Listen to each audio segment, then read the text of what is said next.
Sometimes the easiest way to solve something is to discover that it's not a problem at all, but an opportunity, right? Oh, because of this disruption, we now have the opportunity to change something that we've been wanting to change for a while, right?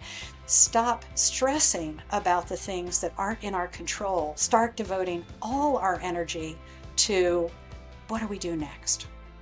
And here we are living in a time when we have brand new tools at our disposal. And so, what I'm encouraging people to do is think not about how to apply technology to, hammer away at that problem as they always have, but instead to think differently and ask what is something that we've never been able to dream of doing that we can now do with these tools. When we do that, we're going to be introducing new ways of living, new ways of working, new ways of interacting with the world and with each other, and it's all going to enrich our lives in really dramatic ways. We are so fortunate to be living at this time when these kinds of breakthroughs are available to us. Hello, everyone. I'm Barbara Humpton, CEO of Siemens USA, and welcome to the Optimistic Outlook. Today, I've invited my friend and one of Siemens' favorite partners, Steve Clemons, to join me. Steve is a renowned journalist. He's the founder and CEO of Widehall, which has produced some terrific events for us this year, helping engage people in the power of industrial AI. The series is called AI for Real, and it has certainly been a real joy to work on it with Steve and the whole Widehall team. Steve, it's great to have you on the podcast. It's great to be with you, Barbara. It's been my pleasure and privilege. Oh, listen, I'm so glad you're here. And I thought what we talk about today, as we step into this AI for real Hey, era, hey, wait. I'm sorry to interrupt, but don't you have some rather important news to share with us, Barbara? well, yes, in fact, it's just breaking news in the moment that in fact I'm about to retire from Siemens USA. It's been such a privilege to lead this company, but I'm about to begin a new chapter. So I think news like this really should be put aside. I think we can't just do your run-of-the-mill standard, oh, I'm the greatest optimist, out there. So don't you think we ought to try things a little differently this time? Like what? What? Innovate a little? Exactly. And thanks to you, I know a foolproof way to innovate.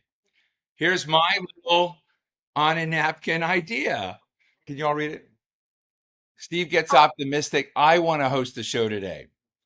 That is awesome. You always say the best things start on napkins and pen and napkins. I got to tell people, historians say maybe it didn't happen, but I'm convinced that Francis Scott Key wrote the Star Spangled Banner on an envelope, and so I'm always to the brilliance of scribbling. The brilliance of scribble. Yep, all great ideas start with two people over a napkin. So, okay, I listen. Yeah, you've I'm got going to the be the show reins. host. Go So for it. Go welcome for it. everyone. Welcome everyone to the here's Steve. Welcome to the Optimistic Outlook with Steve Clemons. My special guest today, Barbara Humpton. Barbara has been for many years the CEO of Siemens USA. She's just dropped a lot of news on us. Thank you for joining the show today, Barbara.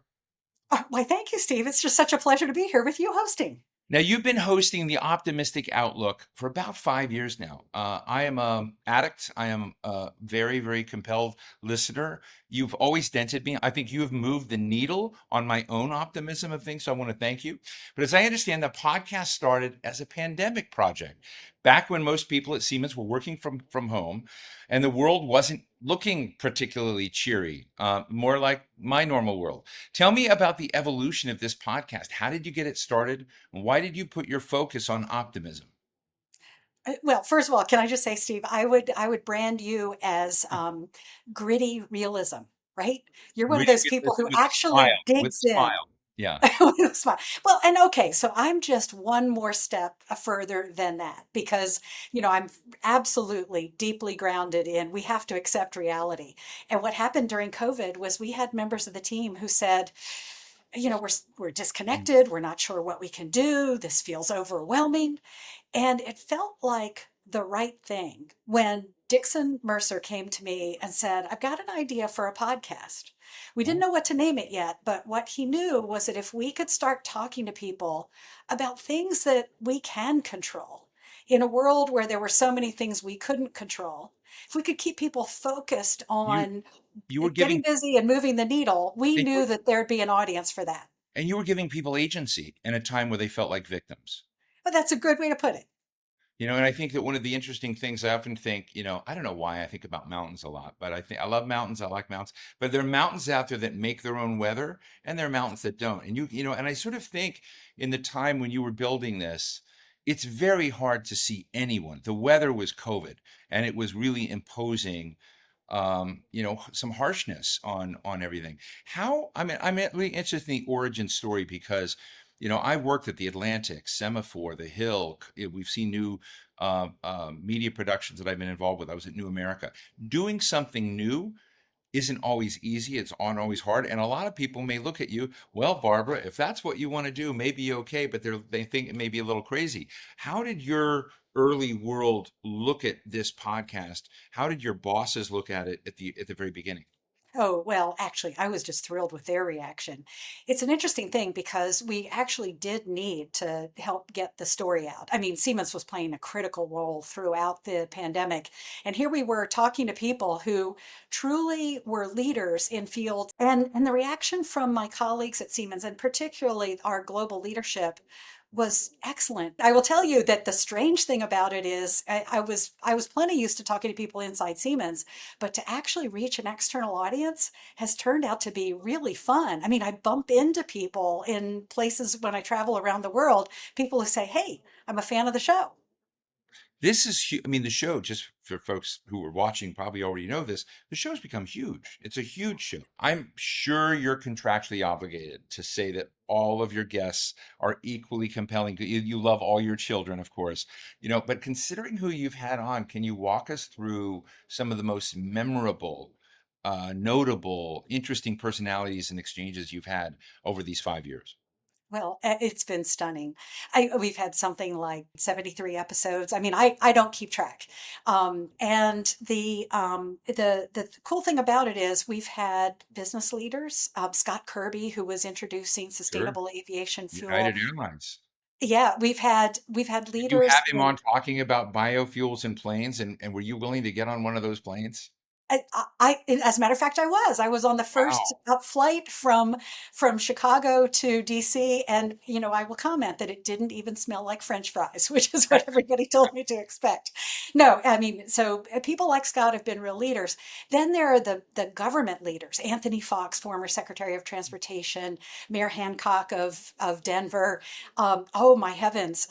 Then Congresswoman Lisa Blunt Rochester, who came on as my guest, and now she's serving as the senator from Delaware. Most recently, Jay Obernolte, who was critical in establishing the congressional approach to regulating AI. Yeah, and he's the AI guy. He's like the practitioner business guy. I mean, everybody loves Jay Obernold, Democrat, Republican. They said he's the one, who really knows what he's talking about, where so many often don't. And, I remember interviewing Anthony Fox in the past, and he's the one who made it very clear, look, folks, Siemens is involved deeply in infrastructure and also rewiring this country to beat other things. And Anthony Fox, when he was a mayor, and his later said, where you put infrastructure and how you put it tells you who you care about and who you don't. And we need to create more inclusion and whatnot. So is that where he went? Because I love him. I think that he's Yeah, one. no, absolutely. In fact, I'd encourage listeners to listen back to some of those because what's interesting is this material is pretty evergreen. These projects that we work on, the things that we're changing right now in America, they're going to take decades to change. If we don't get started, though, we're not going to get done. So I'm going to tell the audience that I always tried my best to poke Barbara and Siemens in a fun way. We were in New York, and we were looking at our AI for Real series and talking about industrial AI and really how we're on the precipice, as you said, of so many different things happening. We had a wonderful guy named Josh Parker, who's a serious guy. He's very good. Josh Parker is the head of sustainability for NVIDIA. He lives in the Midwest. And he came on and he instantly got optimistic. I mean, I've interviewed Josh a lot, and he's normally like, really buy the book. But this time he was like a bright flower. And so I'm just sort of interested, have any of your guests tested your optimism, like made you, you know, feel like, wow, this is a hard challenge? Maybe the episode that really got me thinking most deeply about what we're really up against Mm. was an episode about Project Drawdown. Oh, You know, this idea that we can put technologies into the world that will actually start to consume the carbon that's been emitted and draw down those factors that are changing our environment so drastically. It's daunting to mhm, stop and think about how big the challenge is. And right. then you meet guests like Christiana Figueres, who was the one who, at the COP in Paris, convinced the delegates to make climate commitments. She has her own podcast, Optimism Plus Outrage, which just shows that, yes, it's a good thing to be optimistic about the future. It's another thing to get active. So, with so many of our guests, what I've been hearing, Steve, is this real commitment to driving action. When we did our AI for Real series, well, we did our last AI for Real episode, I should call it, because Barbara and I kind of run it like a talk show. We were in the Javits Center, and one of the cool things I saw your people do is that we had a video guy out there and talking to people about what was most compelling or interesting or concerning for them during UN Climate Week as they were coming out of our event, which was packed. And so I was one of the last people to leave, and I came out and they said, "What did you notice?" And I said, "What I'm really blown away by is the resilience of the resilience industry, essentially, at a time when so many, agreements around the world, commitments are being reshuffled, some canceled. They reflect your optimistic core." And I kept saying, there's this line like the honey badger don't care. I said, they're like the honey badger. Honey badger, they just keep going. So that was my contribution to the Hey, well, listen, it's optimistic true. outlook. Climate Week was phenomenal, and it was obvious that the business community is stepping up in a very big way. But one of the things we've done on the podcast is recognize that if you're going to be strong and resilient over the long haul, sometimes you have to stop and think about yourself. And Dixon had a college professor who is the wonderful poet, Maggie Smith. And our first December episode was from Maggie Smith, who had just put Mhm. out a book of her work called Keep Moving. Yeah. And so the whole idea was that, just pause and think about what you've accomplished, focus on where you're going, but keep moving. And it's amazing what will happen when you keep driving action. Since then, we've talked to guests like Eduardo Brisena, who's an expert in growth mindset and Mhm. helped us understand that when we have a growth mindset and recognize that becoming we are becoming something different than we were before. We can actually manage our own attitudes as we get through disruption. Summer Anderson, who wrote the book Start Within. So these have been some of our, special gift guests at the end. Now this year, you know what we did? We talked to an expert in champagne making and actually popped a cork while we were on the show. I'm obsessed with the question of what leaders need. We often talk about workforce. I'm always interested in leader force. My friend Peter Cherukuri is launching something called Up Next to begin looking at this deficit in leaders and leadership development, how we think, because everything, as you said the other day, is going to be rewired. It's a precipice of, a moment everything will change. And you're sort of ahead the game. And I want to tell people that it's nice everybody is listening, but this is a very different modality for a CEO with all sorts of responsibilities to build into his or her operating system. Lots of people in journalism where I'm at do it. They do it as an adjunct to Semaphore, The Atlantic, New York Times, whatever they do, or they may have, podcasts, or they, have this certain thing, but they're not running, you know, a company. You're running a company. So in this, I'm interested in your thoughts on leadership, and to the degree that you've set a template for including a different kind of conversation or communication as that model, because I'm interested in whether what you have done goes on to become more of a norm for leaders in business as they're dealing with things. It turns out that I would tell you that whether you're, running a company with 45,000 people in all 50 states, the way Siemens is, Or if you're running an organization over 100 people, the fact is there's not enough time to talk to each individual. Mm. And what I've loved about the idea of a podcast is that now, it's not a two-way dialogue, except with the guests who are on the show, but it is an avenue for sharing a perspective and getting people aligned around ideas. What I learned about a year ago, and it blew my mind, we have teams all across Siemens who will gather when a new episode drops and maybe, listen together over lunch. So, Steve, keep watching the space. You're going to hear all kinds of optimistic voices from Siemens hosting the show and making sure that the company continues to get the message out there. So since the optimistic outlook will stay with Siemens, I just want to say, because I know you can't stop doing this, I've looked up what the synonyms are for optimism.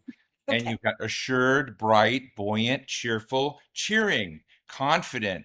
How about the confident and cheerful outlook? The expectant, happy, high, hopeful, hoping, idealistic. I don't think you're idealistic because there is a gritty realism deep down in your optimism.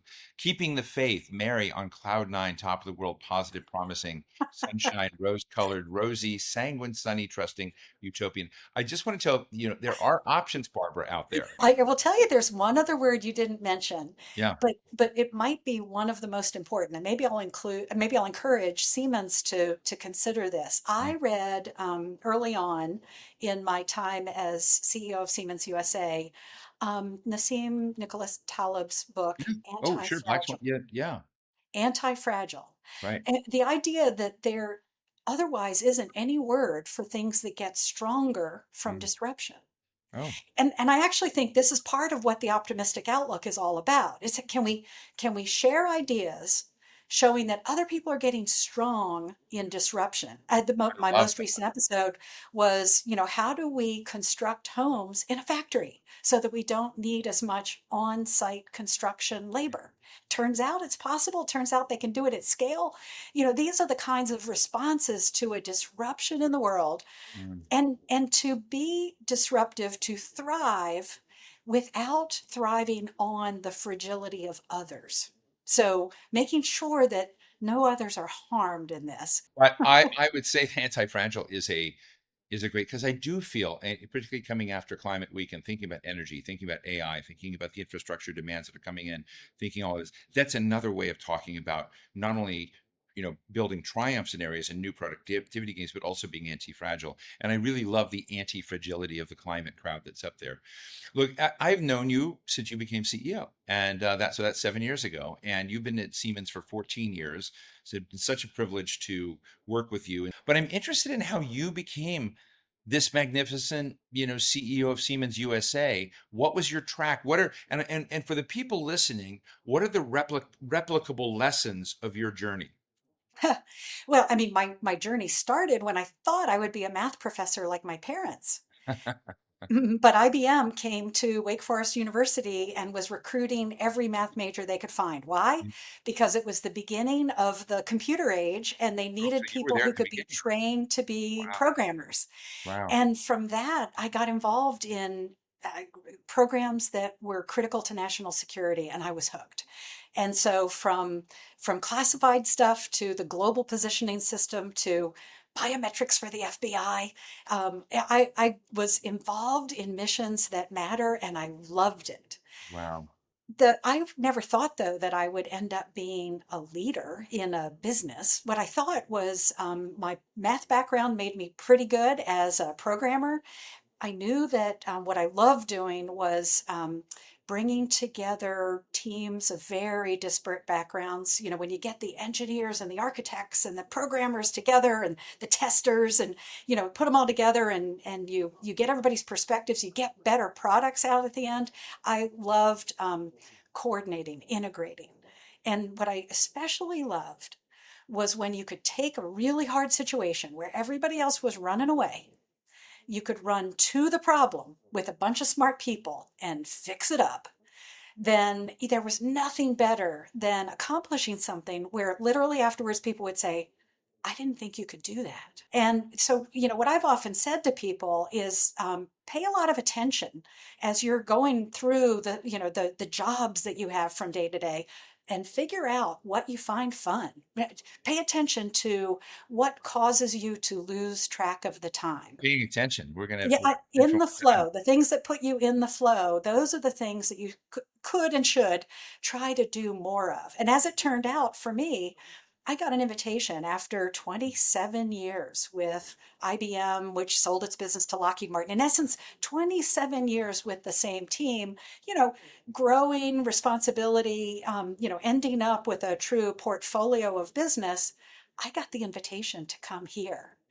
Wow. And when I first looked up Siemens, because I didn't know Siemens, I went to the library and got out the annual report and said, what does this company do? And what I found was a company that, where I had been focused in on national security, Siemens is focused on global security. Yeah. How do we address the megatrends like climate change, urbanization, the aging demographics of everyone everywhere, the digitalization of everything? Are you a secret gamer? Is there an avatar out there like Optimistic Barb or Optimistic CEO in the game? Because when you were If I talking about did, it would being a probably be programmer, extreme. you sound a little like a gamer to me who's got this Extreme habit. fighter barb. No, no, no, no, no, no. Actually, the true message is I'm a puzzler.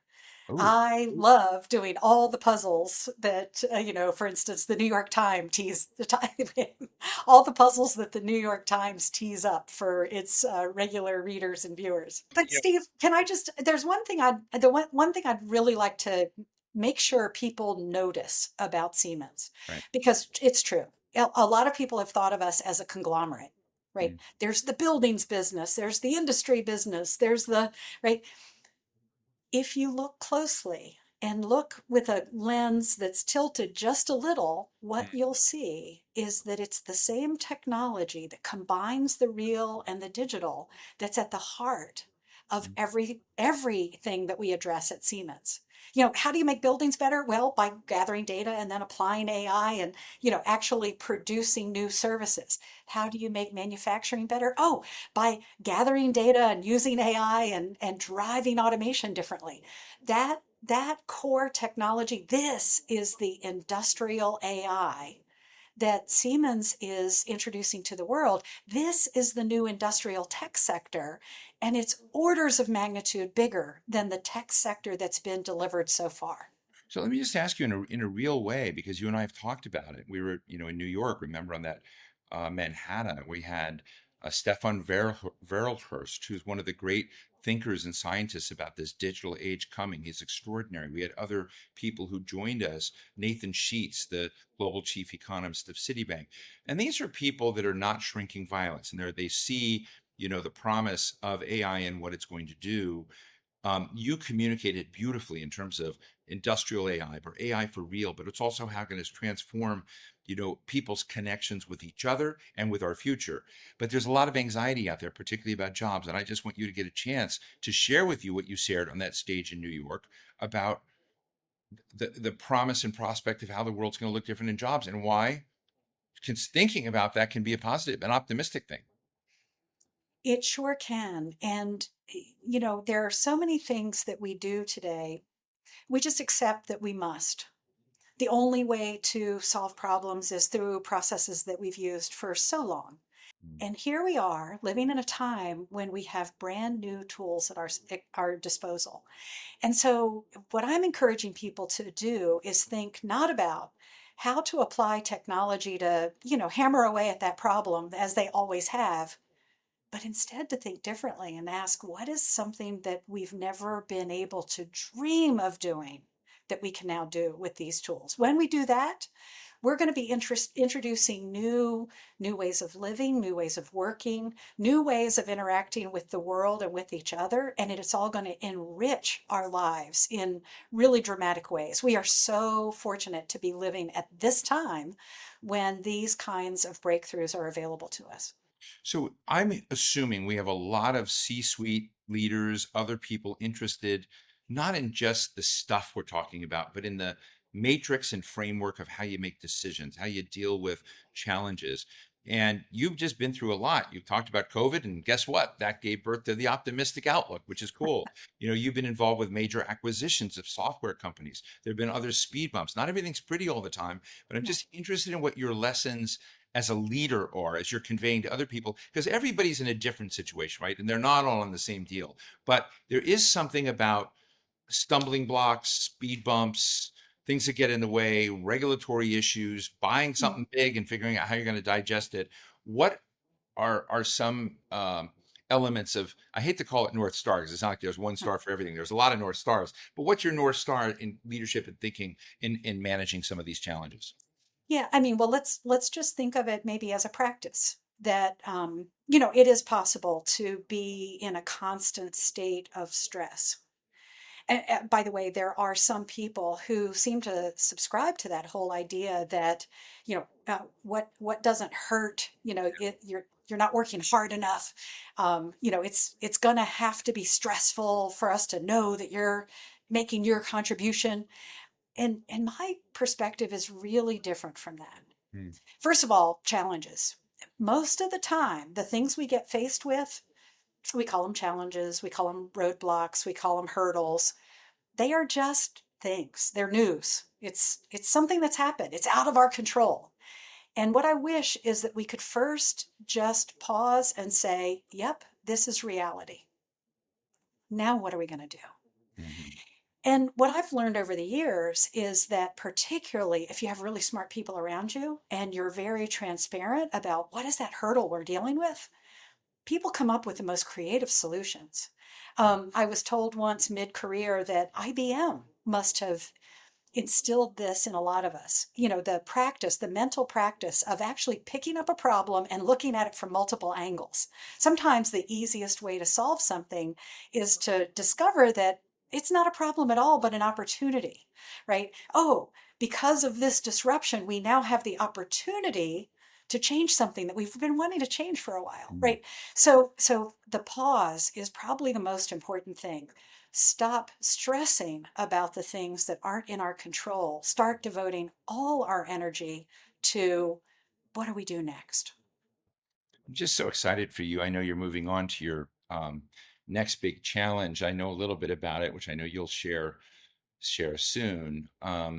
You're an extraordinary leader. You know that I think you do not take lightly challenges, but you bring a different frame to them, and it probably enables you in a competitive way to outperform a lot of people. I mean, I just want to put that on the table because you're able to lift other people up. I mean, it's not just you, you're in an ecosystem of people you're trying to inspire and animate and kind of bring into this. And it just, that feeling of, how things are going really matters. I have to say in this little discussion here, I think you have moved me successfully from being a gritty realist to a gritty optimist.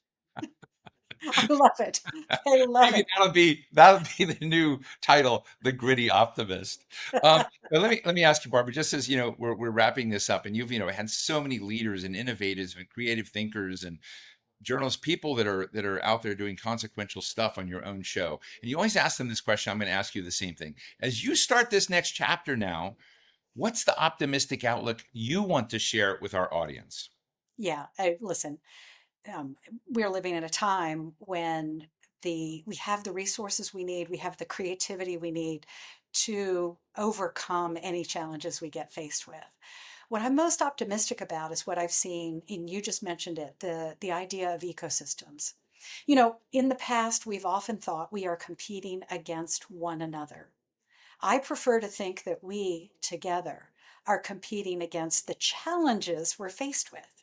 And when we do that, what we discover is, hey, several companies can do well at the same time, right? Several teams can do well at the same time. Several individuals can do well at the same time. Often we are actually growing the pie rather than fighting over many, many slices of some mini, mini pie. So, what I'm optimistic about is addressing one of the current geopolitical challenges we're faced with in this moment. I'm encouraged about the idea of bringing Siemens into that loop to help solve the problem, but helping to shine a light on something that's very important to all our futures. And as soon as I can talk about it, I can't wait. Maybe the optimistic outlook will invite me back as a guest. Well, and maybe I can tell the optimistic outlook intellectual property owners that I'm available to help continue this series. Should you have any difficulty, welcome. I mean, thank you everyone for joining this very special episode, not moderated by Barbara Humpton, but by Steve Clemons.